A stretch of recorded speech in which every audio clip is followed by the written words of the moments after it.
Hello and welcome to online engineering. My name is Ankit और अभी हम लोग यहाँ पर बात करने वाले हैं इरिगेशन इंजीनियरिंग के सेशन नंबर 2 के बारे में, जिसके अंदर मैंने आप लोगों को कल ही बता दिया था कि न्यूमेरिकल्स हम लोग यहाँ पर पहले करेंगे, फिर उसके बाद हम लोग यहाँ पर स्टेटमेंट वाले क्वेश्चंस को हम लोग यहाँ पर एक एक करते हुए हम लोग यहाँ पर देखते चलेंगे। ठीक है, तो सेशन की शुरुआत हो गई है। इसके अंदर हम लोग यहाँ पर लेटेस्ट क्वेश्चंस को हम लोग यहाँ पर बेसिकली परफॉर्म करेंगे फिलहाल। ठीक है, तो 2024 2023, 2022, 2021 में जो भी पेपर आप लोगों के यहाँ पर हुए हैं उनमें कौन कौन से किस किस तरह से आप लोगों से क्वेश्चन इरिगेशन से पूछता आया है, उन क्वेश्चंस को हम लोग यहाँ पर एक एक करते हुए देखने वाले हैं। ठीक है, बाकी पूरा बेच आप लोगों को यहाँ पर एप्लीकेशन के ऊपर देखने को मिल जाएगा। बस इस सब्जेक्ट की कुछ क्लासेस मैंने आप लोगों को यहाँ पर यूट्यूब पे दे दी है ना। चलो, यहाँ पर मैं बता देता हूँ आप लोगों को। क्वेश्चन नंबर 1 है, मैंने आप लोगों को कल ही बता दिया था, थोड़ा सा डीम वगैरह के क्वेश्चन हैं जो कि थोड़े से बाकी हैं, उनको भी हम लोग यहाँ पर एक एक करते हुए देखेंगे। आप लोगों के लिए भी मैं यहाँ पर सफिशिएंट टाइम दे रहा हूँ, एक एक करते हुए देखो और बताओ क्या आंसर निकलेगा। देखो ये कह रहा है कि सर जो लेंथ है of the base of the dam वो 20 मीटर की दे रखी है। तो ठीक है, यहाँ पर देखो ये डेम होगा, डेम का बेस जो है फिलहाल यहाँ पर ये दे रखा है आपको 20 मीटर का। ठीक है, कोई दिक्कत वाली बात नहीं है ना। आप लोगों को कह रखा है कि 2 vertical cut off wall provided है 5 मीटर की, है ना, टो पे और हील पे, है ना। तो एक वर्टिकल कट ऑफ वॉल इधर है और एक इधर आप लोगों को यहाँ पर प्रोवाइड कर रखी है। आप लोगों से कह दिया है कि वाटर लेवल अपस्ट्रीम पे 22 मीटर, याद रखना है ना कि देखो यहां से अगर मैं बात करूं तो 22 मीटर ये डाउनस्ट्रीम पे पानी है इतना, और सॉरी अपस्ट्रीम पे पानी है इतना, और डाउनस्ट्रीम पे आपको 2 मीटर पानी दे रखा है। 2 मीटर का पानी यानी कि 2 मीटर का हेड यहाँ पर आप लोगों को दे रखा है। आप लोगों को निकालना है hydraulic gradient according to the Bligh's creep theory. I बराबर क्या होता है, H upon L, head loss per unit length. यहां से आप लोग निकालेंगे, है ना, यही होता है, इसी से हम लोग आई निकालते हैं एच बाई एल करके। बिल्कुल, सबसे पहले अगर मैं यहां पर बात करूं तो देखो since it is given as 22 metre, है ना, ये 22 मीटर का पानी यहाँ पर अपस्ट्रीम पे है, 2 मीटर का पानी डाउनस्ट्रीम एंड पर है। तो इफेक्टिव अगर मैं हेड की बात करूं तो इफेक्टिव वाटर का हेड कितना बनेगा बताओ जरा, एच इफेक्टिव कितना बनेगा यहाँ पर 20 मीटर का। देखो इतना पानी यहाँ पर है, 22 मीटर का यहाँ पर पानी है, यहाँ पर 2 मीटर का है, यानी कि यहाँ से यहाँ के बीच में हेड कितना डेवलप हुआ, 20 मीटर का हेड आप लोगों को यहाँ पर देखने को मिल रहा है कि यहाँ पर डेवलप होगा। ठीक है, तो 20 मीटर का तो हेड है, चेक कर लेता हूं मैं, लेट मी चेक। मेरे ख्याल से कोई समस्या है नहीं ना आप लोगों को, I hope so. Audio video सब क्लियर है, एवरीथिंग इज ओके। एनयूडब्ल्यूडीए जेई 2023 में आप लोगों से यहाँ पर क्वेश्चन पूछा गया था, क्वेश्चन अच्छा है, इस तरह के क्वेश्चन आपको और भी देखने को मिलते हैं, है ना। बाकी आपको खुद से भी आप लोगों को करने हैं, मेरे ख्याल से इतना मैंने बता दिया है, एच ई आपको बता दिया है। यहाँ पर ये भी दे रखा है, याद रखना है ना कि ये जो बेस की लेंथ है, लेंथ ऑफ द बेस, ये आपकी यहाँ पर दे रखा है, एल की वैल्यू दे रखी है 20 मीटर। तो क्या हमारा एक आंसर आ जाएगा क्या, नहीं। तो फिर इसका क्या काम है, अब देखो तीसरी एक और इन्फॉर्मेशन दे रखी है, वर्टिकल कट ऑफ वॉल दे रखा है आपको 5 मीटर का, दोनों साइड पे, याद रखना है ना, दोनों साइड पे दे रखा है। सब सही है, सब सही है, हाँ जवाब ववाब दिया करो यार, ऐसे क्या कर रहे हो, है ना। तो देखो हेड दे रखा है आप लोगों को, ये 2 वर्टिकल कट ऑफ वॉल है, यानी कि पानी जब यहां से ट्रेवल करेगा तो इसको इस तरह ट्रेवल करना पड़ेगा, याद रखना है ना। अगर मान लो यहाँ पर वर्टिकल कट ऑफ वॉल नहीं होती, वर्टिकल कट ऑफ वॉल नहीं होती तो क्या होता, पानी ट्रेवल करता यहां से यहाँ, देखो ऐसे ये पहुंच गया पानी, है ना। लेकिन अब फिलहाल इसको इतनी डिस्टेंस इधर कवर करनी पड़ेगी, इस तरह से निकलना पड़ेगा इस पानी को। ब्लिक्स थ्योरी है, यानी कि इसको एक्स्ट्रा एक्स्ट्रा ये वाली लेंथ और ये वाली लेंथ ट्रेवल करनी पड़ती है। तो जो हेड निकलेगा वो हेड आप लोगों का, अब इफेक्टिव हेड यहाँ पर 20 मीटर ना रह के 5 मीटर की ये कट ऑफ वॉल और 5 मीटर की ये कट ऑफ वॉल, ये 2 बार आप लोगों को यहाँ पर अलग से ट्रेवल करना पड़ेगा। यानी कि जो एच की वैल्यू यहाँ पर आपको लेनी है, that would be around 10 metre. ठीक है, तो आई की वैल्यू निकल के आएगी 20, सॉरी हेड तो 10 रहेगा ना, हाँ हेड 10 मीटर, 10/20, तो आई की वैल्यू निकली हमारी 0.5, क्योंकि एक्स्ट्रा ट्रेवल करना पड़ जाएगा यहाँ पर इतना। ठीक है, तो यहाँ पर आपको इतना नहीं लेना है, आपको 0.5 लगाना है आंसर। ठीक है, हो सकता है 1 भी दे देता वो और हम लोग यहाँ पर फंस जाते हैं, बट फिलहाल ऐसा नहीं है। फिलहाल आप लोगों का आंसर निकल जाएगा, डेट वुड बी 0.5, है ना। आप लोगों को यहाँ पर फोकस करना है चीजों के ऊपर। हाँ सचिन ने कह दिया 0.5 बनेगा, बिल्कुल सही, 0.5 is the correct answer for this particular question, Sachin Gupta, बिल्कुल। हाँ, गुड इवनिंग सचिन। अगला देखो, एक चैनल है जिसका सिल्ट फैक्टर 1.1 है ना। सिल्ट फैक्टर को कहां से डिनोट करते हैं, एफ से डिनोट करते हैं 1.1।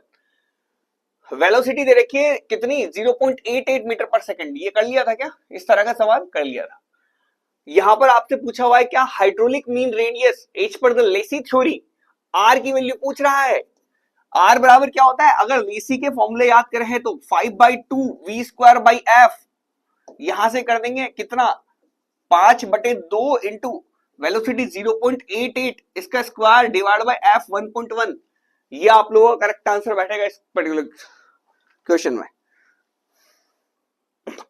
समझ में आई आपको बात, है ना। ये इसमें क्या करना था, ये फॉर्मूला याद करना था। फॉर्मूला कहां, लेसी के फॉर्मूला याद करने थे।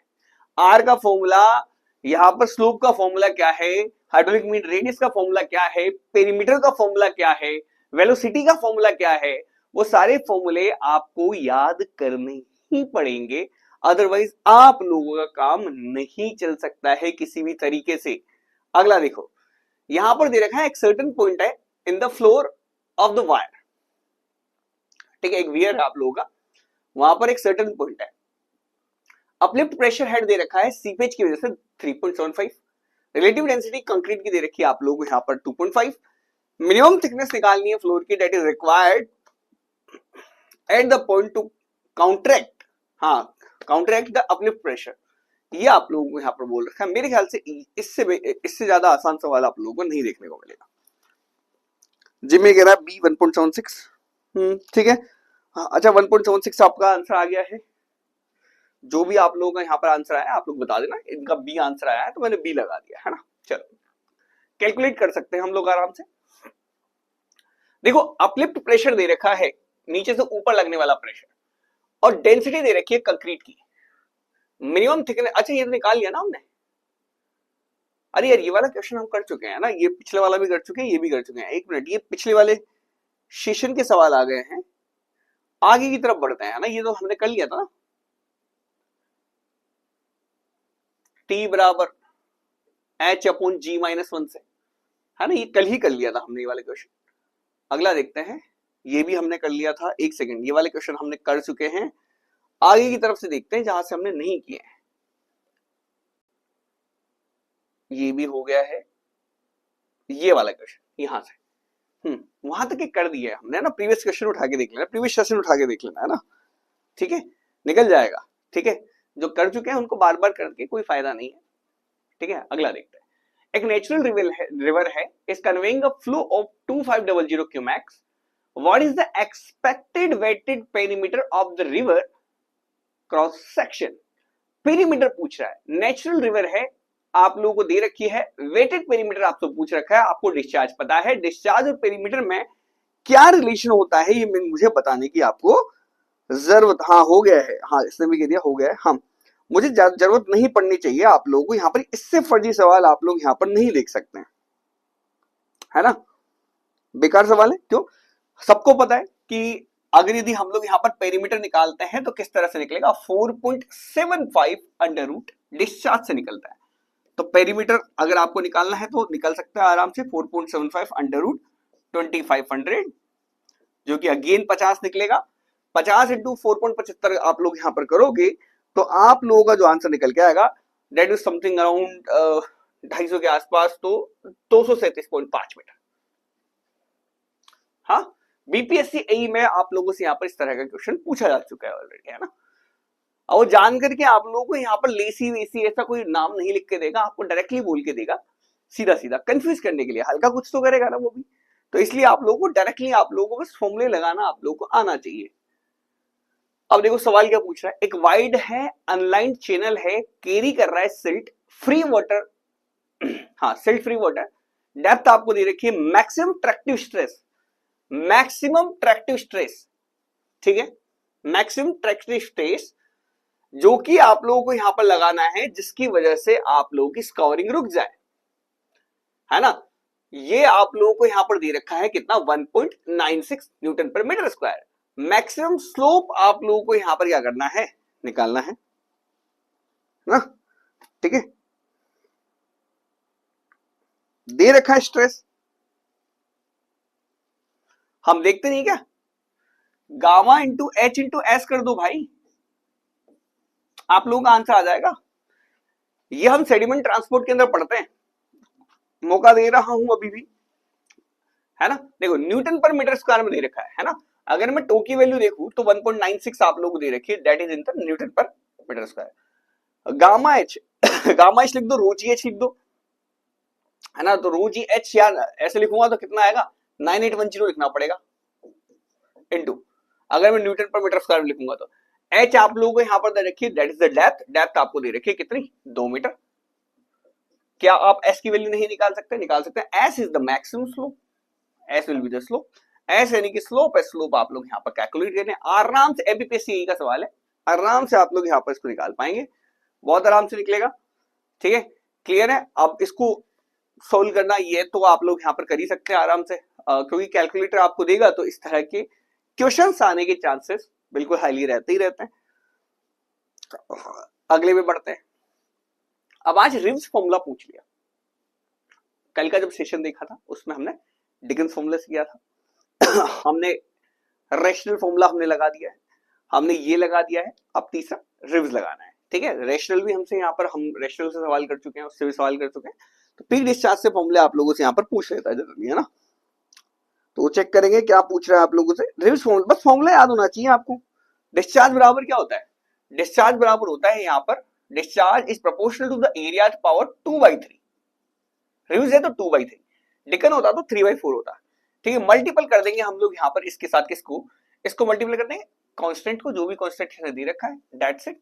तो पीक डिस्चार्ज आप लोगों का निकल के आएगा, तो क्यूपी वुड बी, यहाँ पर रिव्स कोएफिशिएंट है 6, और यहाँ पर एरिया जो है वो आप लोगों को यहाँ पर दे रखा है 8 किलोमीटर स्क्वायर का, 8 की पावर 2/3, ये आप लोगों का करेक्ट आंसर निकल के आ जाएगा, 6 × 8⁻²/3। तो कितना आएगा, 24 मीटर क्यूब पर सेकंड आप लोग यहाँ पर आंसर आ जाएगा। तो डिफॉर्मेट, ठीक है। यूकेपीएससी का आप लोगों से सवाल है, वैसे यूकेपीएससी का भी अगर मैं बता दूं तो इसका भी अपडेट आ गया है कि जेईई के अंदर आप लोगों की वैकेंसीज जो है जल्दी ही आने वाली है, ठीक है। नोटिफिकेशन आप लोगों का आ गया है इनका कि भाई जल्दी से जल्दी वैकेंसी निकाली जाए एई और जेई के अंदर, है ना। तो अब देखो डिपार्टमेंट से इन्होंने वैकेंसी के बारे में बताया कि किस डिपार्टमेंट में कितनी सीटें खाली है, ये डिपार्टमेंट ने मांग लिया है। तो अब देखते हैं जल्दी से जल्दी आपको एई जेई का एग्जाम होने के चांसेस है, हो सकता है मे भी इस साल आप लोगों के लिए अच्छी वैकेंसी यूकेपीएससी में भी देखने को मिल जाए। तो कोई अगर यूकेपीएससी की तैयारी कर रहा है तो वो भी थोड़े से वो हो जाए, अच्छे तरीके से लग जाए, अपने मेहनत करने लग जाए, है ना। बाकी आरआरबी का एग्जाम की फिलहाल तो कोई अपडेट नहीं आ रही है, मैं सोच रहा हूँ काफी टाइम से कि अपडेट आ जाए, आ जाए, आ जाए। अगला, a canal is flowing with a discharge of 64 meter cube per second. If the value of Lacey's silt factor of 1, what is the base slope of the canal? अब देखो मैंने बोला था ना स्लोप, अब स्लोप का भी आपको फॉर्मूला याद होना चाहिए। अब बहुत से ऐसे हैं कि बहुत सारे लोग ऐसे हैं जो कि फॉर्मूला नहीं देख पाते बड़े अच्छे तरीके से, है ना। तो फॉर्मूला के लिए क्या क्या निकलना पड़ेगा, एफ की पावर। अब देखो एफ की पावर कितनी है, यहाँ पर ये भी याद रखना है 5/3 है भाई, है ना। फिलहाल तो यहाँ पर चलो सिल्ट फैक्टर आप लोगों को यहाँ पर एफ की value 1 they the, silt factor is 1, is given is 1, but कुछ और भी दिया जा सकता है आपसे, 1.1 दे दे, 1.2 दे दे, अपन 3340 Q टू द पावर 1/6, ये फॉर्मूला आप लोगों को भूलना नहीं है, ठीक है। तो यहाँ पर ड्रॉ कर देंगे हम लोग, लिख देंगे 1 की पावर 5/3, बात एक ही होती है, 3340 कर देंगे इधर, और डिस्चार्ज जो है वो आप लोग को यहाँ पर दे रखा है 64 मीटर के ऊपर सेकंड इंटू 64 की पावर 1/6, ये लो साहब। अब क्या ये नहीं निकलेगा, 1/6 करेंगे तो 2 बन जाएगा ना, ये 2 बन जाएगा, ये 1 बन जाएगा, तो 1/3340 इंटू 2, तो 1/6680 हो जाएगा। कितना हो जाएगा, 1/6680 हो जाएगा, डबल कर देंगे, है ना नीचे। तो ए ऑप्शन आप लोगों को करेक्ट आंसर निकल के आना चाहिए। आप लोग बताओ आप लोगों का यहाँ पर आंसर क्या निकल के आ रहा है, जरा मैं कमेंट चेक कर लेता हूँ आप लोगों के ना, let me check the comments. ये कह रहे हैं कि सर फिर से चालू हो गया, सीपीडब्ल्यूडी में हो गया है, अब ट्रेनिंग में कौन है, चलो जिमी,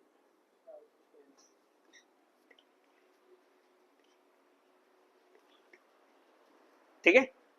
आगे देखो, if a canal was designed for the maximum discharge of 60 cumax, but the average discharge is 50 cumec, then the capacity factor आप लोगों को बताना। देखो कुछ नहीं होता कैपेसिटी फैक्टर, कैपेसिटी फैक्टर आप लोगों को यहां पर क्या बोल रहा है,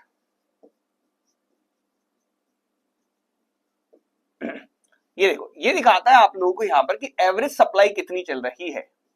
देखो एवरेज सप्लाई आप लोगों की यहां पर कितनी चल रही है टू द फुल सप्लाई। देखो अब देखो कैपेसिटी फैक्टर का मतलब यही तो है कुल मिला के कि आप लोगों को यहां पर इसके बारे में बताना कि देखो एवरेज सप्लाई कितनी है फुल सप्लाई के बराबर, यानी कैपेसिटी फैक्टर आप लोगों को यहां पर केनाल का ये बताएगा कि देखो केनाल के पास तो इतनी ही कैपेसिटी, मैक्सिमम अगर रेट से चलने लगे तो इस तरह से चलेगा, लेकिन एवरेजली हम इतना यूज नहीं कर रहे। जैसे मान लो 3 क्यूमेक का पानी डिस्चार्ज कर सकती है अब, लेकिन मान लो मेरी फसल को उतनी जरूरत ही नहीं है, तो हम केनाल को कितना यूज कर रहे हैं कितना नहीं कर रहे हैं, कितना केनाल पे डिपेंडेंसी है इसका पता चलता है। जितनी वैल्यू ये नियर टू यूनिटी जाएगी उतना ज्यादा हमारी केनाल के ऊपर डिपेंडेंस बढ़ती चली जाएगी। ठीक है, याद रख के चलना। ये वाले सवाल भी आप लोगों से यहाँ पर पूछ रखा है ऑलरेडी, मैं बता देता हूँ, है ना, कि जितनी ज्यादा आप लोगों की डिपेंडेंसी के बारे में आप लोगों से कह रहा है ना, याद रखना कैपेसिटी फैक्टर जैसे जैसे एक के पास जाएगा केनाल पे डिपेंडेंसी बढ़ती है, ये बात याद रखना है ना। ठीक है, तो यहां पर दे रखा है कि सर देखो एवरेज डिस्चार्ज है 50 और ये दे रखा है आप लोगों को 60, 5/6 आप लोगों का करेक्ट आंसर निकलेगा। ठीक है, 5/6 आप लोग यहाँ पर करेक्ट आंसर यहाँ पर निकल के आने वाला है, 0.83 के आसपास बैठेगा जो कि है ना, तो वैल्यू बी निकलेगी फॉर दिस पर्टिकुलर। अगला देखो, जब 8 क्यूमेक का पानी सप्लाई होता है to a 40 hectare field for 4 hours, then 216 mm water is stored in the root zone, the efficiency of the applied water. ये सेम क्वेश्चन मैं आप लोगों को करा चुका हूं, ये यूकेपीएससी के 2022 वाले पेपर में भी आप लोगों से पूछा जा चुका है, तो आई होप सो आप लोग यहाँ पर इसको देख लें अच्छे तरीके से, है ना। ठीक है, रिसेंट क्वेश्चन से भाई कर लिया करो, थोड़ा सा अच्छा लगेगा आपको भी। ठीक है,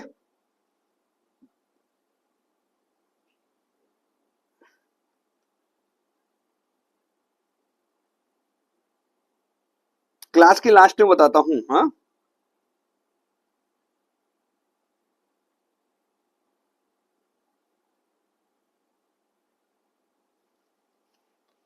क्या लिख रहे हो यार तुम लोग, चेक करो।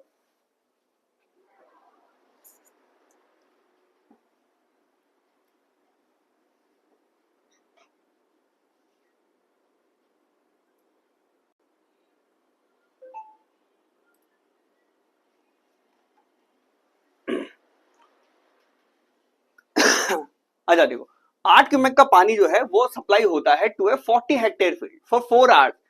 ठीक है, चलो देखो अगर मैं एप्लीकेशन की एफिशिएंसी की बात करूं तो क्या होता है, देखो कि सर देखो मैं कितना भी पानी डिलीवर करूं फील्ड में, खेत में कितना पानी मैंने डिलीवर किया, अब सारा का सारा स्टोर तो नहीं हो जाएगा, है ना। कितना पानी सही में मेरे रूट जोन में स्टोर हुआ है ना, जो खेत है, खेत का जो रूट जोन है उसके अंदर आप लोगों को यहाँ पर कितना पानी स्टोर होगा सही में, है ना। ये वाटर स्टोर हुआ कहां पर, रूट जोन में, रूट जोन में, और पानी कहां डिलीवर करोगे आप, खेत में। ठीक है, चलो चेक करते हैं। तो सबसे पहले देखते हैं कितना पानी दिया, तो देखो 8 क्यूमेक का पानी हमने सप्लाई किया है 40 हेक्टेयर के फील्ड में 4 घंटे तक, है ना। तो कितना पानी दे दिया चेक करेंगे हम लोग, तो कितना हमने डिलीवर किया है, तो देखो 8 क्यूमेक का यानी कि 8 मीटर क्यूब पर सेकंड का पानी हमने यहाँ पर 4 घंटे तक दिया, 4 इंटू 60 इंटू 60 कर देंगे, है ना, आर से सेकंड में चेंज कर दिया इसको, सेकंड से सेकंड कैंसिल, मीटर क्यूब में आंसर आ जाएगा। ये लो, ये इतना पानी आप लोगों ने यहाँ पर डिलीवर कर दिया। ठीक है, तो यहां से हम लोग यहाँ पर निकालना चालू करेंगे। अच्छा 0.833 सचिन, ठीक है ठीक है, अच्छा निकाल लिया आप लोगों ने आंसर, ठीक है। ओके, तो यहां पर देख लेते हैं हमारा यहाँ पर आंसर कितना आ रहा है, 8 इंटू 4 इंटू 60 इंटू 60। ठीक है, तो ये आ रहा है, द आंसर इज अराउंड, ठीक है, ये आप लोगों का यहाँ पर इतना पानी आप लोगों का यहाँ पर आंसर में आ गया होगा। ठीक है, मैंने भी कैलकुलेट कर लिया, आप लोग भी यहाँ पर कैलकुलेट करके आराम से निकाल सकते हो। ठीक है, और यहाँ पर कह दिया है फील्ड कितना है, एरिया है आप लोगों का यहाँ पर कितना, 40 हेक्टेयर फील्ड। ठीक है, ये तो वॉल्यूम में है, अगर डेप्थ में निकालनी है कितनी डेप्थ डिलीवर करी है आपने, जो डिलीवर्ड डेप्थ है उसको आप लोग देख सकते हैं, कितनी डेप्थ डिलीवर करी है हमने, that is around 115200 divide by area कितना होगा 40 हेक्टेयर, 40 इंटू 10 की पावर 4। यहां पर हम लोग कर लेते हैं ये डेप्थ डिलीवर्ड आप लोगों की यहाँ पर निकल के आ जाएगी। ठीक है, तो जो भी आंसर आया है उसको डिवाइड कर देते हैं 40 इंटू 10 की पावर 4 है। 10 की पावर 4 कहाँ है, हेक्टेयर को हमने यहाँ पर मीटर स्क्वायर में चेंज कर दिया।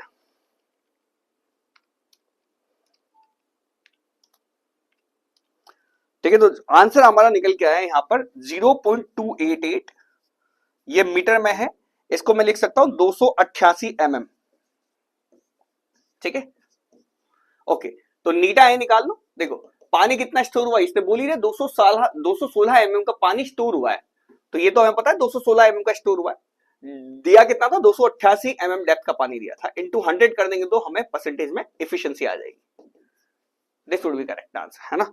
तो हम लोग कर देंगे यहाँ पर कितना, 0.216 divide by 75%। See option with the correct answer for this particular question. ठीक है, तो ज्यादा समय भी नहीं लगाया हमने, आराम से हमने यहाँ पर क्वेश्चन भी बिल्कुल इजीली हमने यहाँ पर सॉल्व कर दिया है। ठीक है, आगे देखो, आगे है अगला, फिर से यूपीएससी का सवाल है ना। अगला देखो, अगला कह रहा है आप लोगों से कि फील्ड कैपेसिटी जो है सोइल की वो दे रखी है 28% और परमानेंट विल्टिंग पॉइंट आपको दे रखा है 18%। The effect root zone crop की दे रखी है यहाँ पर 70 सेंटीमीटर, डेंसिटी जो है सोइल की वाटर की दे रखी है 1.3 ग्राम पर सीसी एंड 1 ग्राम पर सीसी। फाइंड करना है depth of the water required for irrigation of crop. ठीक है, चलो निकालो, अवेलेबल वाटर की डेप्थ निकालनी है, फील्ड कैपेसिटी वगैरह सब कुछ दे रखी है, सीधा डायरेक्ट वैल्यू आप लोग निकाल सकते हैं आराम से। देखो कितना डेप्थ ऑफ वाटर है, डेप्थ ऑफ अवेलेबल वाटर जब आप लोगों को निकालना है तो कैसे निकलेगा, तो ये निकल जाता है आप लोग gamma D upon gamma W into D. ये डी जो है रूट जोन या सोइल की डेप्थ है जहां तक की आप बात कर रहे हो, और मल्टीपल कर देंगे हमारे पास पानी किस किस के बीच अवेलेबल रहता है, हमारे पास पानी अवेलेबल रहता है किस किस के बीच, देखो फील्ड कैपेसिटी और परमानेंट विल्टिंग पॉइंट के बीच का पानी ही सिर्फ काम में आता है। देखो ये जो टोटल अमाउंट का पानी है, जैसे मान लो आपके सोइल में इतना पानी है जो कि स्टोर हो रखा है ना, स्टोर हो रखा है ना, जो ग्रेविटी के थ्रू गया उसको नहीं दे रहा, तो सारा का सारा पानी हमारा प्लांट नहीं ले पाता, ये पानी लेता है इतना। देखो इतना पानी तो वहां पर हाइग्रोस्कोपिक के फॉर्म में जमा रहता है ना, इतना पानी तो ले ही नहीं पाता है प्लांट ले पाता है ये जो इतना सा पानी है अवेलेबल। तो फील्ड कैपेसिटी और परमानेंट विल्टिंग पॉइंट के बीच का ही पानी है जो कि हमारी खेती के लिए या क्रॉप के लिए हमारे पास यहाँ पर लगेगा, तो FC माइनस 5 कर देंगे, इतना ही पानी हमारे यहाँ पर ले सकते हैं। ठीक है, तो डेप्थ ऑफ अवेलेबल वाटर हम यहाँ पर निकाल लेंगे, यहाँ पर गामा दे रखा है आपको सोइल का कितना है 1.3 डिवाइड बाय 1 इंटू हमारे पास यहाँ पर कितना दे रखा है, डेप्थ आप लोग यहाँ पर बोल रखी होगी root zone, the fact of root, हाँ देखो रूट जोन की डेप्थ दे रखी 70 सेंटीमीटर। ठीक है, आंसर भी आप लोगों को यहाँ पर सेंटीमीटर के अंदर ही आप लोगों को यहाँ पर लिखना है, तो वैल्यू सीधा यहाँ पर मैं सीधा सेंटीमीटर में लिख देता हूँ इंटू FC की वैल्यू 28% और फाई की वैल्यू 18%, परसेंटेज है ना, तो इसको कन्वर्ट कर लिया, तो डेप्थ ऑफ अवेलेबल वाटर यहाँ से आप लोग कैलकुलेट करेंगे, that would be the correct answer. ठीक है, तो जो भी सही आंसर है वो आप लोग यहाँ से कैलकुलेट करके आराम से निकाल सकते हैं, जो भी निकल के आएगा आप लोग यहाँ पर टिक कर देना है। ठीक है, तो इतना मैंने कर दिया है, आगे सोल्व करके आंसर आप लोग यहाँ पर लगा देना। ठीक है, चलो बढ़ते हैं आगे। चेजिस कोएफिशिएंट, यहाँ पर क्वेश्चन आप लोगों को दे रखा है बड़े आराम तरीके से, हाँ पिछले वाले का आंसर है, ठीक है 9.1 जिम्मी कह रहा है आंसर 9.1 है। ओके, तो आंसर हम लोग यहाँ पर कर देते हैं 9.1 सेंटीमीटर, जिम्मी का आंसर आ गया है, आई होप सो, है ना, सही आंसर निकाला होगा। आगे देखते हैं in rectangular channel of 4 metre wide and 2 metre deep water is running full at base slope 1 in 3600, find करनी है आपको velocity of flow of water अगर चेजिस कांस्टेंट आपको C की वैल्यू दे रखी है 60। ठीक है, तो ये निकल जाएगा आराम से वेलोसिटी निकालनी, देखो वेलोसिटी निकालनी है ना, चेजी कांस्टेंट दे दिया तो हम क्या कर देंगे C√RS से कर देंगे, भाई वेलोसिटी के लिए सीधी सीधी फॉर्मूला हो गया ना, फिर अगर चेजिस फॉर्मूला ही लगा देंगे ना हम डायरेक्टली, V बराबर C√RS, यही से निकाल लो वेलोसिटी। C की वैल्यू आपको दे रखी है आराम से 60 दे रखी है, बाकी सब चीजें देखो दे रखा क्या, रेक्टेंगुलर चैनल है, वाइड है, B की वैल्यू दे रखी है कितनी 4 मीटर वाइड है, और डेप्थ दे रखी है आप लोगों को यहाँ पर 2 मीटर। R बराबर क्या होता है, R बराबर होता है A/P, रेक्टेंगुलर है तो उसका अगर मैं यहां पर बात करूं, रेक्टेंगुलर है तो उसकी बात करूं तो बी वाई अपॉन, आप लोग यहां पर कर देंगे B plus two Y. Rectangular है ना, रेक्टेंगुलर चैनल, इसका एरिया, रेक्टेंगल का एरिया कितना, रेक्टेंगल का क्या, बी इंटू वाई। यहां पर जब भी हम पेरीमीटर लेते हैं तो पेरीमीटर वेटेड पेरीमीटर लेते हैं, एक ये बी, एक ये और एक ये, ठीक है। तो दो वाई, ये देखो this will be the Y, Y और बी, ठीक है। तो यहां से निकाल सकते हैं कितना है, 4 इंटू 2 अपॉन, आप लोग यहां पर कर देंगे 4 plus 2 into 2, 8/8, that is equal to 1, R की वैल्यू हो गई 1।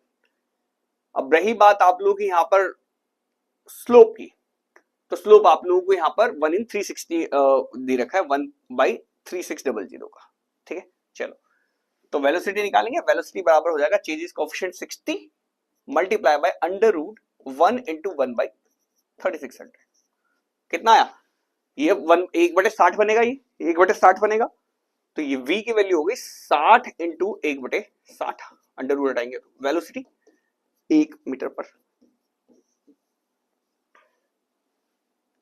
Value B would be the correct answer. D triple S B JE का आप लोगों से यहां पर 2022 में पूछा गया सवाल है, ठीक है। इस तरह से आप लोग यहां पर आंसर्स निकालने हैं। अगला देखो, अब देखो अभी ये वाला जो सवाल था इस तरह का ही एक क्वेश्चन हमने यहां पर किया हुआ है, बस ये हल्का सा आप लोग का अलग है ना। इसको करने की कोशिश करेंगे। राजस्थान जेई का आप लोगों का यहाँ पर सवाल है, डिग्री का जो पेपर हुआ था 2022 में, उसका सवाल आप लोगों से यहाँ पर पूछ रखा है, ठीक है।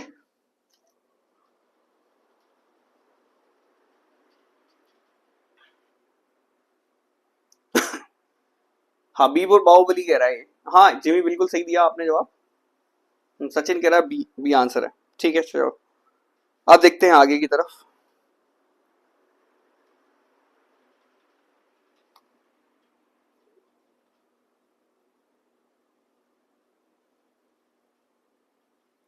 देखो करो अटेम्प्ट।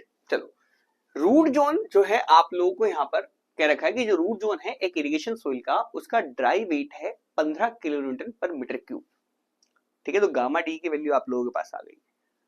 फील्ड कैपेसिटी 20% दे रखी है, आपको डेप्थ ऑफ मॉइस्चर निकालना है in root zone at field capacity. Field capacity पे कितना रूट जोन का डेप्थ बनता है वो आप लोगों को यहाँ पर पूछा हुआ है सीधा सीधा, है ना। अज्यूम करो unit weight of water as 10 kilo newton per metre cube, answer per metre में दे रखा है, यानी कि हर 1 मीटर रूट जोन के डेप्थ में देखना है ना। देखो पर मीटर डेप्थ में दे रखा है, एमएम पर मीटर डेप्थ में दे रखा है, तो यानी कि रूट जोन की जो डेप्थ है डी की वैल्यू है वो 1 मीटर आप लोगों को यहाँ पर लेके चलनी है, अज्यूम करनी है। क्यों अज्यूम करनी है, क्योंकि आप लोगों को यहाँ पर ऑप्शंस में सब में ही पर मीटर पे आंसर दे रखा है, ठीक है। क्लियर है। चलो अब यहाँ पर देखते हैं depth eight field capacity, field capacity पे कितनी डेप्थ निकलेगी उसको देख लेते हैं। तो उसके लिए हम लोग वही करेंगे, एफ सी नहीं sorry gamma D upon gamma W into D, जो कि हमारे पास 1 मीटर माननी है रूट जोन की डेप्थ, ठीक है। इनटू हम लोग यहाँ पर करेंगे एफसी, क्योंकि फील्ड कैपेसिटी पे देखना ना, अगर बीच का देखना होता, किसी दो चीजों के बीच का देखना होता तो माइनस कर देते इसमें से, ब्रैकेट लगा के आगे से, है ना। पर फील्ड कैपेसिटी पे मांग रहा है ना, वो तो डेप्थ मांग रहा है फील्ड कैपेसिटी पे, फील्ड कैपेसिटी में मांग रहा है, इसको पढ़ो, फील्ड कैपेसिटी पे ही डेप्थ मांग रहा है।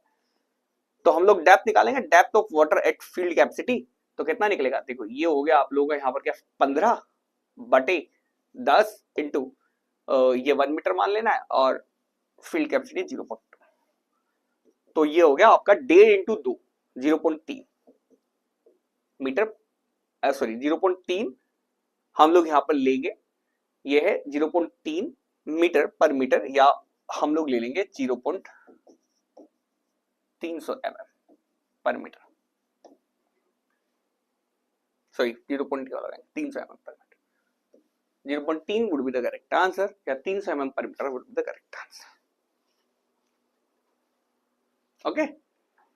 आगे देखो, आ गया ना समझ में।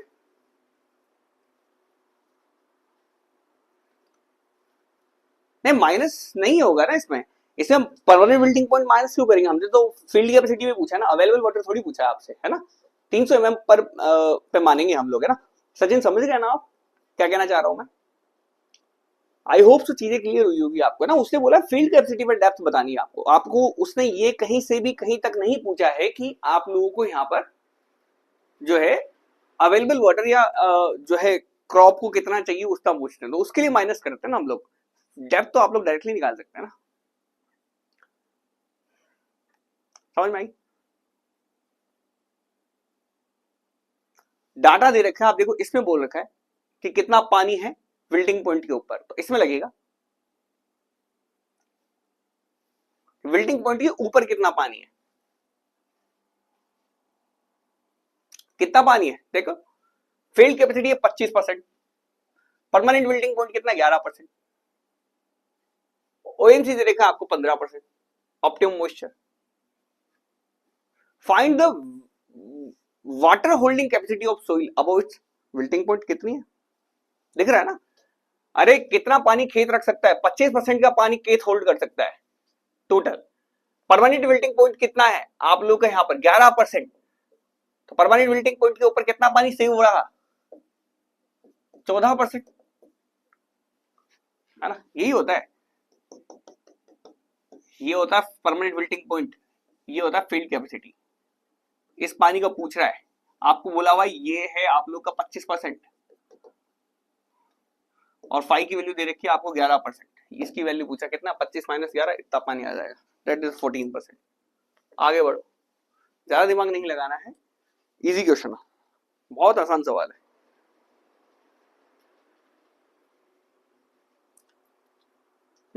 14 बिल्कुल सही, हाँ जिमी बिल्कुल सही, सचिन बिल्कुल सही, है ना। ऐसे अच्छे से आप लोग यहाँ पर देखते रहना। ग्रेविटी डैम है, length of the water expense आपको दे रखा है यहाँ पर 40 किलोमीटर, विंड वेलोसिटी दे रखी है 10 kmph, height of the wave आप लोगों से पूछा है। हाइट ऑफ वेव, इसका ना एक बढ़िया सा फॉर्मूला है, याद रखना है ना। वेव हाइट का बहुत अच्छा फॉर्मूला है। अगर जो फेज लेंथ है एफ की वैल्यू वो 40 किलोमीटर से ज्यादा है या 32 से ज्यादा है, 40 है, 40 इज ग्रेटर देन 32, तो हम लोग यहाँ पर वेव हाइट का सीधा सीधा फॉर्मूला लगा देंगे 0.032 under root V F.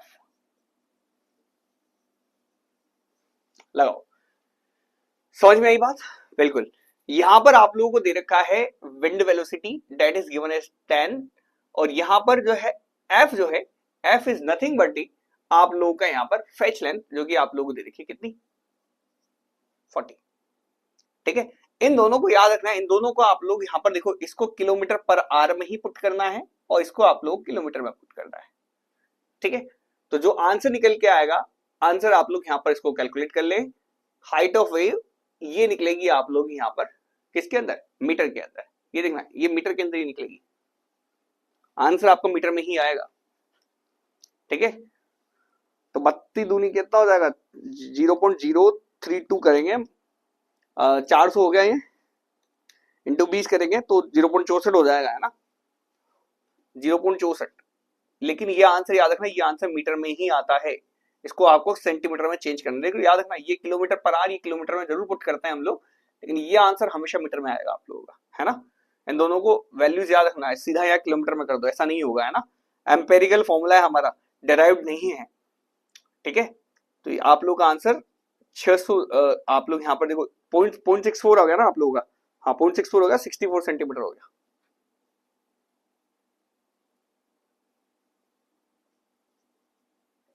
$64 centimetre B, ठीक है। अगला देखो, बेस विड्थ आप लोगों को दे रखी है ग्रेविटी डीम की, नो टेंशन कंडीशन। देखो नो टेंशन कंडीशन आप लोगों को बोल दिया, हाइट जो है डीम की 150 मीटर है, स्पेसिफिक ग्रेविटी जो है आप लोगों को दे रखी है, बेस विड्थ आप लोगों को यहाँ पर बतानी है नो टेंशन कंडीशन में। तो ये तो हम लोग यहाँ पर निकाल सकते हैं कितना होता है। अगर नो टेंशन कंडीशन का पूछ रहा है तो बी की वैल्यू कितनी होती है, बी मिनिमम, मिनिमम कितनी आप लोगों को यहाँ पर बेस विड्थ रखनी है, तो आपको पता है एच अपॉन अंडर रूट जी माइनस सी। एच की वैल्यू आप लोगों को यहाँ पर दे रखी है कितनी 150, अभी अभी देखा हमने 150 मीटर। जी आप लोग specific gravity that is given as 2.4, और सी की वैल्यू हम लोग यहाँ पर, अब देखो यहाँ पर नो टेंशन कंडीशन है, यहाँ पर आप लोगों को सी की वैल्यू होता है coefficient of uplift pressure. Uplift pressure यहाँ पर दे रखा है नहीं, इसने क्या बोला कि जीरो अपलिफ्ट प्रेशर मानना है, तो सी की वैल्यू जीरो हो जाएगी, तो यहाँ पर हम लोग निकाल सकते हैं 150 upon under root 2.4, 150 upon under root 2.4, that would be your correct answer. ठीक है, तो यू कैन कैलकुलेट इट, मैं भी करके देख लेता हूँ। अंडर रूट 2.4 और इसका डिवाइड कर देंगे 150 में, 96.82 मीटर, ए ऑप्शन जो कि मेरा निकल के आ रहा है। ठीक है, आई होप सो आप लोगों का भी यहाँ पर सही से सब कुछ चीजें अब तक समझ में आई होगी। अब ये बता दो आप लोग, क्या इतने क्वेश्चन जो मैंने आप लोगों को कराए क्या वो सब सही अच्छे से समझ में आ गए? आ गए हैं तो अब हम स्टेटमेंट वाले क्वेश्चन की तरफ चलेंगे। अब स्टेटमेंट वाले क्वेश्चंस का नंबर है, अब लोग हम स्टेटमेंट वाले क्वेश्चंस को फोकस करेंगे अब से। ठीक है, कल का भी सवाल रहेगा वो भी यही रहेगा, DSSB मेंस 2024 के अंदर पूछा गया सवाल आप लोगों के सामने यहाँ पर मैंने दिखा दिया है। ठीक है, अगर सब कुछ समझ में आया यस और नो से जिमी और क्या नाम है आप लोगों का यहाँ पर सचिन और जिमी, सब समझ में आ रहा है? स्टेटमेंट वाले क्वेश्चंस करें। क्वेश्चन आप लोगों के सामने दे आया, एक बार जरा सा आप लोग यहाँ पर नजर मार लेना, मैं कमेंट चेक कर रहा हूँ आप लोगों के। हाँ, ये जिमी ने बोल दिया था कि सर 0.032 बिल्कुल।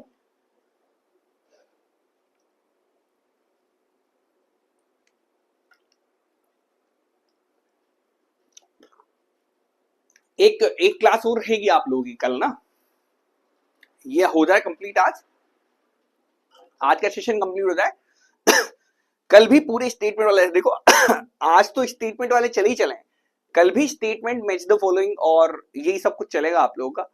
उसके बाद इरिगेशन के अच्छे खासे क्वेश्चन हमने यहाँ पर परफॉर्म कर लिए होंगे। देखो बेसिक सवाल पहले ही हो चुके थे जो सिंगल लाइनर वाले थे, ठीक है, इसलिए मैं उनको नहीं लेके आया था आप लोगों के लिए। मैंने पहले ही बोल दिया था न्यूमेरिकल और स्टेटमेंट वाले क्वेश्चन स्पेसिफिकली मैं यहाँ पर उसकी क्लास लूंगा, तो स्पेसिफिकली उसी की क्लास है। इसके बाद हम लोग यहाँ पर बिल्डिंग मटेरियल की क्लासेस चालू करेंगे, उसमें भी सिर्फ और सिर्फ मैं स्टेटमेंट वाले क्वेश्चंस आप लोगों को करवाऊंगा।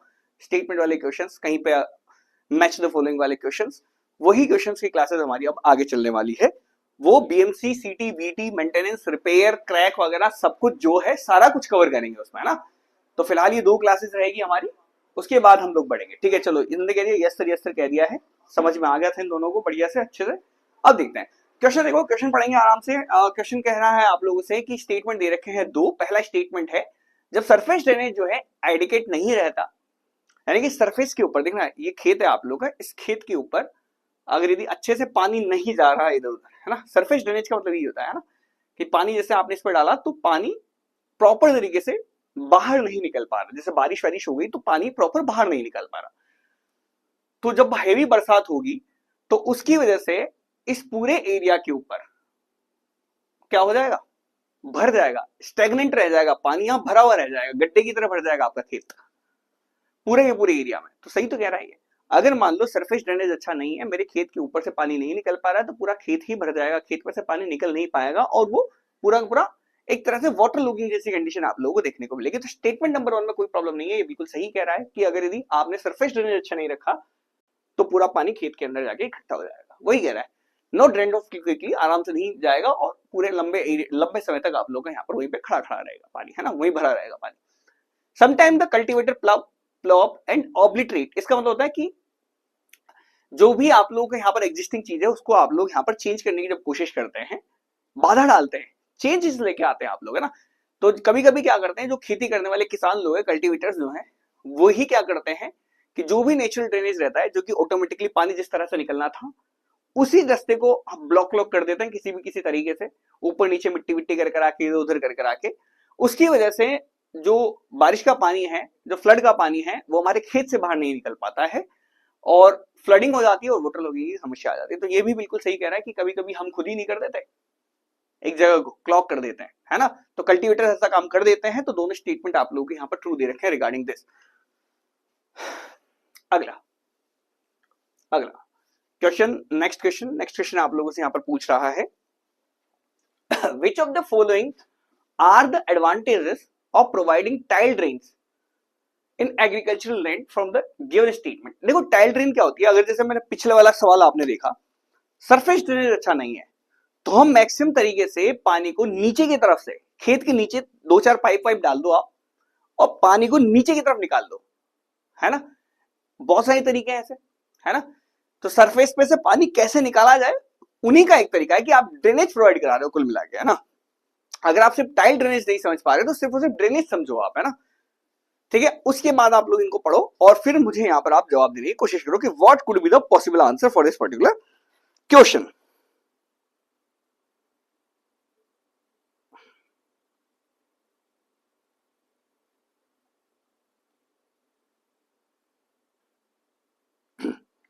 ठीक है,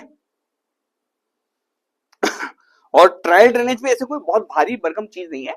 ये समझो कि खेत के अंदर से पानी नहीं जा रहा तो नीचे थोड़े पाइप लगा दिए हमने, है ना, पाइप लगा के यहां से जल्दी से पानी नीचे की तरफ से बाहर निकाल सके आराम से ना। जैसे ऊपर से पानी नहीं निकल रहा, ऊपर फंस गया है सारा पानी, तो हम नीचे की तरफ छोटे छोटे पाइप लगा देंगे, छोटे छोटे पाइप लगा देंगे और पानी को इधर बाहर की तरफ लगा देंगे, बाहर की तरफ हम लोग यहाँ पर कर दें, खेत से बाहर कर दे पानी को, है ना भाई। जल्दी से पानी इन्फिल्ट्रेट करेगा इन पाइप्स में और पाइप्स के थ्रू बाहर फेंक देंगे पानी को जल्दी जल्दी, है ना। बहुत सारे पाइप्स लगा दो नीचे रूट जोन में, ठीक है। चलो, तो इससे क्या क्या फायदा होगा ये देख लेते हैं हम लोग। देखो, सबसे पहला फायदा जो कि हमारा यहाँ पर होने वाला है दैट इज कि सर जब आपने ड्रेनेज दोगे, जब आप ड्रेनेज दोगे तो ये रिमूव करेगा फ्री ग्रेविटी वाटर को, that is not directly available in the plants. ये भी बिल्कुल सही बात कह रहा है कि सर देखो ये क्या कर देगा, जल्दी से जल्दी पानी को बाहर कर देगा। जो ग्रेविटी वाटर है जो कि हमारे रूट जोन में इकट्ठा नहीं होना चाहिए था, बस खाली पॉकेट भरा हुआ है, उस पानी को बाहर कर देगा। डिक्रीज करता है क्या एयर सर्कुलेशन सोइल में? नहीं, इंक्रीज करेगा एयर सर्कुलेशन, है ना। देखो जल्दी से पानी निकलेगा तो थोड़ी बहुत हवा भी जनरेट होगी नीचे जमीन के अंदर, है ना। इंक्रीज करेगा क्या सोइल इरोजन को? नहीं, सोइल इरोजन को तो कम करेगा। ये क्या करेगा, मैक्सिमम से मैक्सिमम पानी को नीचे फेंकने की कोशिश करेगा।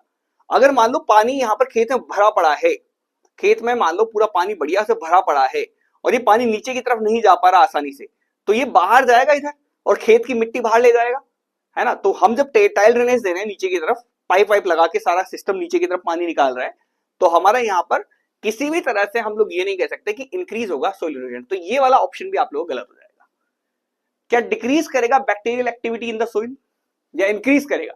तो ये भी गलत है। ये इंक्रीज करेगा बैक्टीरियल एक्टिविटी, क्योंकि बैक्टीरिया को भी जीने के लिए एयर तो चाहिए ही ना। नीचे यहाँ पर बहुत सारे इंसेक्ट्स की बात कर रहा है, इंसेक्ट्स और बैक्टीरिया जो कि हमारे काम के हैं खेती बाड़ी के पर्पज से, तो यहाँ पर बढ़ेंगे और नीचे जमीन के नीचे अगर जितने ज्यादा ये बैक्टीरिया वगैरह, ये जो इंसेक्ट्स वगैरह ये सब बढ़ेंगे, उतना ज्यादा न्यूट्रिएंट हमें यहाँ पर सोइल को मिलता रहता है। नाइट्रोजन फास्फोरस इसी तरह से आप लोगों के यहाँ पर सोइल को मिलता रहता है आराम से, है ना। तो इसीलिए वाटर लॉगिंग आपकी खराब चीज है। तो only A would be the correct answer. ये भी आप लोगों का DEET+BE मेंस का सवाल था जो कि आपसे पूछा गया। तीसरा सवाल फिर आ गया है DEET+BE मेंस की तरफ से ही, है ना, है ना। तो B only is the correct answer. Sachin Gupta बिल्कुल सही कहा है, जिमी नहीं, है ना, डी नहीं है, है ना। डिक्रीज नहीं करेगा बैक्टीरियल एक्टिविटी को इंक्रीज ही करेगा। नीचे हवा, देखो एयर सबको चाहिए, ऑक्सीजन सबको चाहिए, ठीक है, समझ में ये बात। आगे आपको इनकरेक्ट स्टेटमेंट छाटने हैं। पहला, the depth of water table at which it tends to make the soil waterlogged and harmful to the growth and subsistence of plant life depends upon the height of capillary fringe. अगला, normal height of capillary fringe met within agricultural soil varies from 0.5 इतनी थोड़ी होती है, 1-1.5 metre के आसपास। नहीं, हाँ B तो गलत है, बी तो गया, बी गया, तो हमें समझ में आ गया कि B will the only option that will be correct. चलो देखो, अभी मैंने देखा नीचे की तरफ एयर जरूरी है। वाटर लॉगिंग की कंडीशन में आप लोगों का यहाँ पर पानी पानी हो जाएगा पूरा रूट जोन में, तो वो दिक्कत देता है आप लोगों का। तो देखेंगे, depth of water table at which it tends to make the soil waterlogged and harmful to the growth of substance of the plant life depends on the height of the capillary fringe। ठीक है, ये आप लोगों का गलत नहीं है। नीचे से अगर मान लो जैसे ग्राउंड वाटर टेबल बहुत ज्यादा ऊपर चढ़ जाएगी ना, ठीक है, तो पूरा का पूरा पानी आप लोगों का पानी पानी हो जाएगा नीचे। जैसे मान लो खेत है आप लोगों के यहाँ पर, है ना, ये जमीन है आप लोगों की, जितना ज्यादा आप लोगों का यहाँ पर जैसे ग्राउंड वाटर टेबल यहाँ पर आ गया तो हल्की सी ऊपर तक कैपिलरी फ्रिंज भी रहती है, तो ये भी 100% मॉइस्चर आप लोगों को देती है। तो इस पूरे इलाके में पानी पानी हो गया है, यहाँ पर एयर के लिए स्पेस नहीं बचती है। तो इन दोनों चीजों पर डिपेंड करता है वाटर लॉगिंग किस तरह से होती है। बिल्कुल सही दे रखा है इसके बारे में। हाइट जो है कैपिलरी फ्रिंज की वो इतनी नहीं होती है, 3.5 मीटर तक, 1 से या 1.5 मीटर तक ही आप लोगों की होती है, तो ये आप लोगों का गलत दे रखा है। तीसरा, एडवर्स इफेक्ट जो है हाई वाटर टेबल के, वो आप लोगों की खेती में भी आते हैं बिल्कुल, क्योंकि न्यूट्रिएंट्स उतने नहीं बन पाते। मैंने बोला था नीचे जब तक इंसेक्ट और बैक्टीरिया नहीं होंगे तब तक आप लोगों का यहाँ पर देखो बहुत सारे इंपॉर्टेंट इंसेक्ट्स और बहुत सारे इंपॉर्टेंट बैक्टीरिया होते हैं जो कि हमारे काम में रहते हैं, ये बात याद करके चल लेना, ठीक है। तो ये थोड़ी सी दिक्कत आप लोगों को यहाँ पर आने वाली है। तो ये भी आप लोगों का यहाँ पर सही आंसर है। एडवर्स इफेक्ट जो है हाई वाटर टेबल के आती है, वाटर लॉगिंग है तो आप लोगों की यील्ड पे इफेक्ट आएगा कि कितना अमाउंट की खेती निकलेगी, क्रॉप निकलेगी, उस पर आप लोगों का फर्क आएगा। तो यहाँ पर जो करेक्ट आंसर है वो ओनली बी निकलेगा, तो D option would be the correct answer. अगला देखो,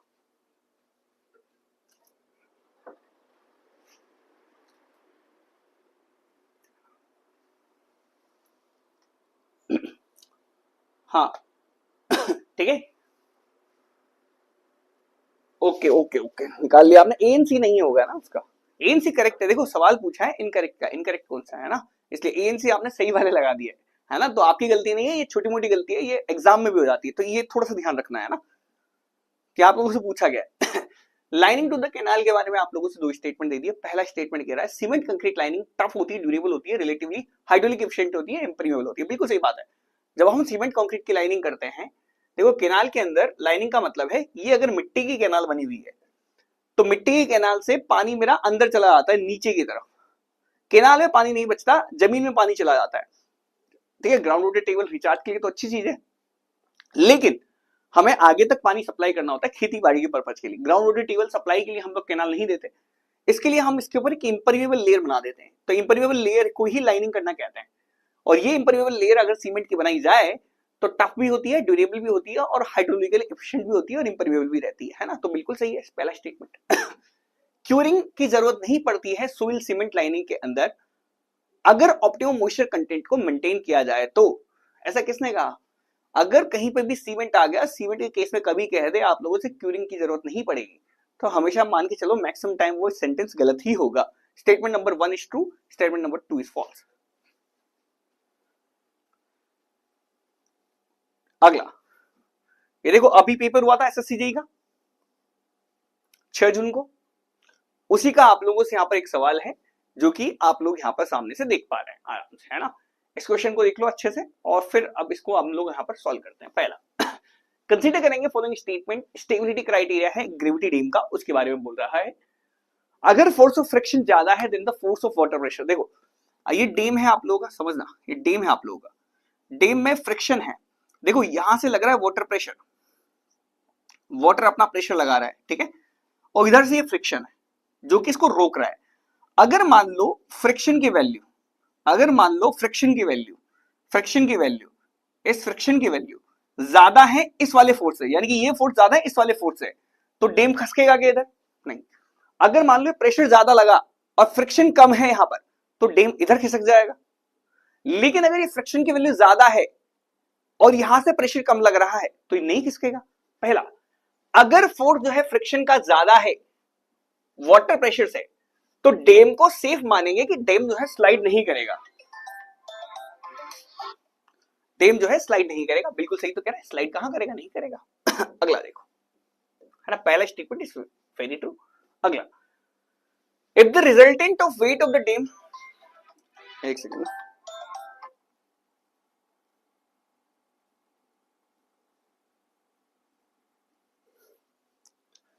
साइलेंट कर दिया है। अब देखो स्टेटमेंट नंबर 2, अगर रिजल्टेंट जो है वेट ऑफ द डैम का एंड द हॉरिजॉन्टल फोर्स का to water force, water pressure का लाई करता है outside the base of the dam but within H from the face of the dam is safe against overturning. इस case में हमने यहां पर कल ही देखा था, मैंने आप लोगों को यहां पर कल के ही सवाल बताया था कि देखो दो तरह के प्रेशर आपका डैम फेस करेगा, एक करेगा आप लोग का हॉरिजॉन्टल प्रेशर, एक करेगा वर्टिकल प्रेशर। अगर यदि आपको डैम को सेफ रखना है तो डैम का ये जो रिजल्टेंट प्रेशर आएगा, ये जो रिजल्टेंट प्रेशर आर आएगा, ये आर आपका मिडिल थर्ड रीजन से इसका b/3 है ना, मिडिल थर्ड रीजन से आप लोगों का यहां पर लाई करना चाहिए, है ना, मिडिल थर्ड रीजन से। अगर यदि आपको यहां पर कोई टेंशन आपको नहीं चाहिए तो, और ओवर टर्निंग से भी आपको सेफ बनाना, जैसे जैसे इसके इधर जाते जाओगे वैसे वैसे ओवर टर्निंग, रिजल्टेंट अगर इधर से पास कर गया बाहर से तो ये पूरा पलट जाएगा ना इधर से, रिजल्टेंट अगर इधर इधर आ गया तो ये पूरा इधर पलट जाएगा, है ना। तो मिडिल थर्ड से आपको रखना है अगर आपको टेंशन भी जनरेट नहीं करना है तो। बाकी अगर यदि आप लोग का जब तक इसका सेंटर इसके बीच में से नहीं गुजरेगा तब तक आप लोग का यहाँ पर ओवरटर्न करने के चांसेस सबसे हाईली रहते हैं। तो अब इससे आप लोगों से क्या कह रहा है, ये कह रहा है कि सर देखो outside the base of the dam के चला जाए, अगर डैम के बाहर चला गया इसका रिजल्टेंट, रिजल्टेंट याद रखना है ना, देखो resultant outside the base of the dam चला जाए तो ओवरटर्निंग तो आ ही जाएगी ना। आप खुद सोचो, रिजल्टेंट अगर यदि यहां से लाई कर रहा है, ऐसे जा रहा है, तो यानी कि पूरा प्रेशर इस साइड लग रहा है, तो ये डैम उलट जाएगा पूरा प्रॉपर, है ना। तो ये सेकंड स्टेटमेंट आप लोग का यहां पर बिल्कुल सही है, दैट्स रॉन्ग। अगला देखो अवॉइड करना है टेंशन, तो उसके लिए आपको कहां रखना पड़ेगा, B/6 की सेंट्रिसिटी रखनी पड़ेगी। B/6 की सेंट्रिसिटी का मतलब यही होता है देखो, इसेंट्रिसिटी हमेशा देता है सेंटर से, इसका सेंटर कहां है, यहां पर। अगर यहां पर इस वैल्यू को मैं B/6 बोलूं और इस वैल्यू को भी B/6 बोलूं, है ना, तो इसेंट्रिसिटी की वैल्यू कितनी है, यहां पर इसेंट्रिसिटी B/6, यहां पर इसेंट्रिसिटी B/6, यानी कि अगर हमारा डैम मिडिल थर्ड रीजन में है तो कोई भी टेंशन नहीं आएगा। यही तो मैं बोल रहा हूं, यही ये बोल रहा है कि B/6 की इसेंट्रिसिटी बोल दो या मिडिल थर्ड रीजन से पास करना चाहिए, तो मिडिल थर्ड रीजन से पास करवा रहा है, बिल्कुल सही बात है। Statement number 1 and 3 are the correct option for this particular question. I hope तो मैं कमेंट्स चेक कर लेता हूं एक बार आप लोगों के, है ना, कमेंट्स चेक कर लेता हूं मैं आप लोगों के। ओके ठीक है, चलो फिलहाल के लिए इतना ही, बाकी देखो हम लोग यहाँ पर बात करेंगे अगली सेशन में, ठीक है, यहाँ से आगे क्वेश्चन हम लोग कल करेंगे। कल स्टेटमेंट वाले क्वेश्चन का नंबर है, क्लास रहेगी 5 बजे, मिलते हैं बाकी कल, तब तक के लिए bye bye, thanks for watching.